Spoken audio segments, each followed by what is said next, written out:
तो बिहार 2025 चुनावों के एग्जिट पोल आ चुके हैं और भाई हर तरफ बस इसी की चर्चा है। माहौल एकदम गर्म है। चलिए जरा समझते हैं कि ये आंकड़े इशारा किस तरफ कर रहे हैं और इन नंबरों के पीछे की कहानी आखिर है क्या।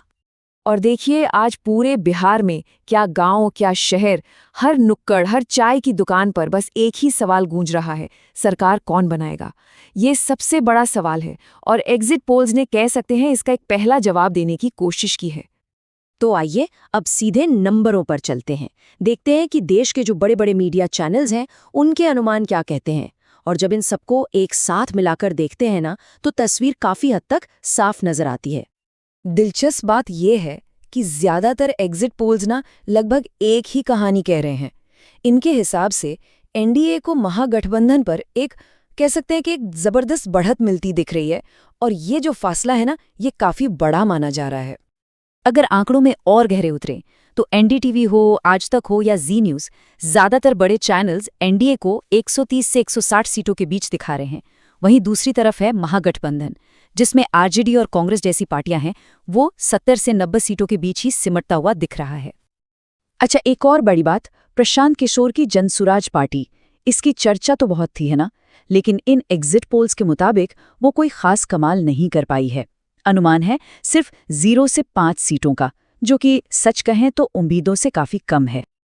लेकिन रुकिए, कहानी सिर्फ इन नंबरों की नहीं है। ये याद रखना बहुत जरूरी है कि ये सिर्फ एग्जिट पोल्स हैं, असली रिजल्ट नहीं। और इस चुनाव में कुछ और भी बहुत खास हुआ है जो इन आंकड़ों को एक नया नजरिया देता है। देखिए, इस बार बिहार में रिकॉर्ड तोड़ 67% वोटिंग हुई है। अब इतना ज्यादा वोटर टर्नआउट ये साफ साफ दिखाता है कि जनता ने बढ़ चढ़कर हिस्सा लिया है और अपना मूड बहुत जोरदार तरीके से जाहिर किया है।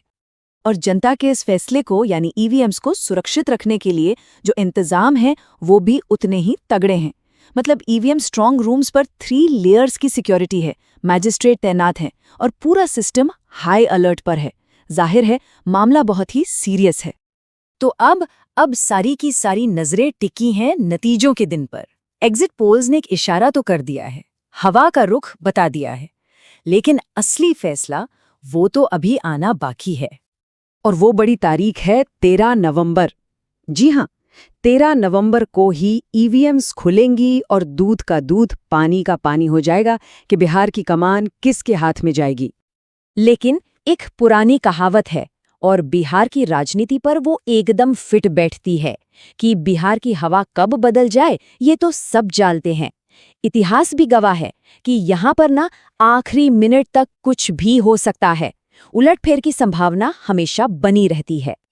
तो आखिर में सवाल घूम फिरकर वहीं आ जाता है, क्या ये एग्जिट पोल सच साबित होंगे और नीतीश कुमार अपनी कुर्सी बचाने में कामयाब रहेंगे, या फिर तेजस्वी यादव कोई बड़ा उलटफेर करके सबको चौंका देंगे?